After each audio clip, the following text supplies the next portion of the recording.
James and the Giant Peach, Chapter 27. James Henry Trotter and his companions crouched close together on top of the peach as the night began closing in around them. The clouds, like mountains, towered high above their heads on all sides, mysterious, menacing, overwhelming.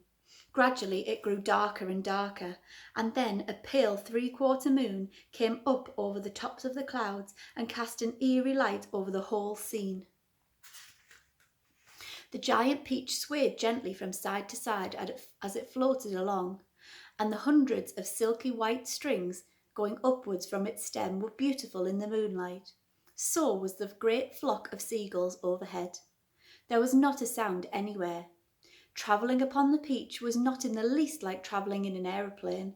The aeroplane comes clattering and roaring through the sky, and whatever might be lurking secretly up there in the great cloud mountains goes running for cover at its approach. This is why people who travel on aeroplanes never see anything. But the peach, yes, the peach was soft, stealthy, making no noise at all as it floated along. And several times during that long silent night, high up over the middle of the ocean in the moonlight, James and his friends saw things that no one had ever seen before. Once, as they drifted silently past a massive white cloud, they saw on top of it a group of strange, tall, wispy-looking things that were about twice the height of an ordinary man. They were not easy to see at first because they were almost as white as the cloud itself. But as the peach sailed closer, it became obvious that these things were actually living creatures, tall, wispy, wraith-like, shadowy white creatures who looked as though they were made of a mixture of cotton wool and candy floss and thin white hairs. "Oh," the ladybird said, "I don't like this at all." "Shh," James whispered back. "Don't let them hear you. They must be cloud men." "Cloud men?" they murmured, huddling closer together for comfort. "Oh dear, oh dear." "I'm glad I'm blind and I can't see them," the earthworm said, "or I would probably scream." "Do you think they would eat us?" the earthworm asked. "I hope they don't turn round and see us," Miss Spider stammered. "They would eat you," the centipede answered the earthworm. "They would cut you up like a salami and eat you in thin slices." The poor earthworm began to quiver all over with fright. "But what are they doing?" the old green grasshopper whispered. "I don't know," James answered softly. "Let's watch and see." The cloud men were all standing in a group, and they were doing something peculiar with their hands. First, they would reach out, all of them at once, and grab handfuls of cloud. Then they would roll these handfuls of cloud in their fingers until they turned into what looked like large white marbles. Then they would toss the marbles to one side and quickly grab more bits of cloud and start over again. It was all very silent and mysterious. The pile of marbles beside them kept growing larger and larger. Soon there was a truckload of them there at least. "They must be absolutely mad," the centipede said. "There's nothing to be afraid of here." "Be quiet, you pest," the earthworm whispered. "We shall all be eaten if they see us." But the cloud men were much too busy with what they were doing to have noticed the great peach floating silently up behind them. Then the watchers on the peach saw one of the cloud men raising his long wispy arms above his head, and they heard him shouting, "All right, boys, that's enough, get the shovels." And the other cloud men immediately let out a strange high-pitched whoop of joy and started jumping up and down and waving their arms in the air. Then they picked up enormous shovels and rushed over to the pile of marbles and began shoveling them as fast as they could over the side of the cloud into space.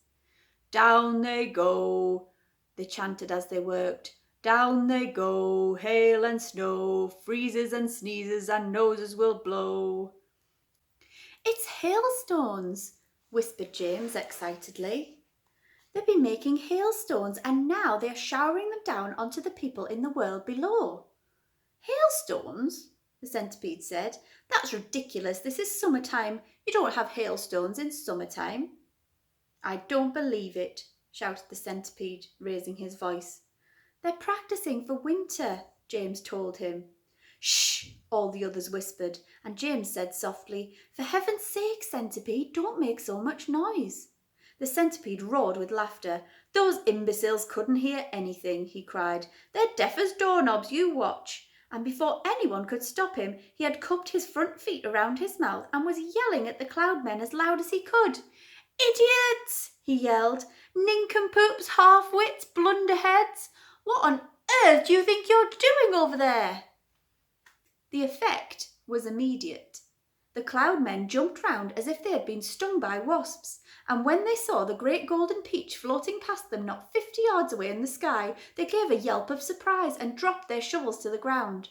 And there they stood, the moonlight streaming down all over them, absolutely motionless, like a group of tall, white, hairy statues, staring and staring at the gigantic fruit as it went sailing by. The passengers on the peach, all except the Centipede, sat frozen with terror, looking back at the cloud-men and wondering what was going to happen next. "Now you've done it, you loathsome pest," said the earthworm to the Centipede. "I'm not frightened of them," shouted the Centipede, and to show everybody once again that he wasn't, he stood up to his full height and started dancing about and making insulting signs at the cloud-men with all of his 42 legs.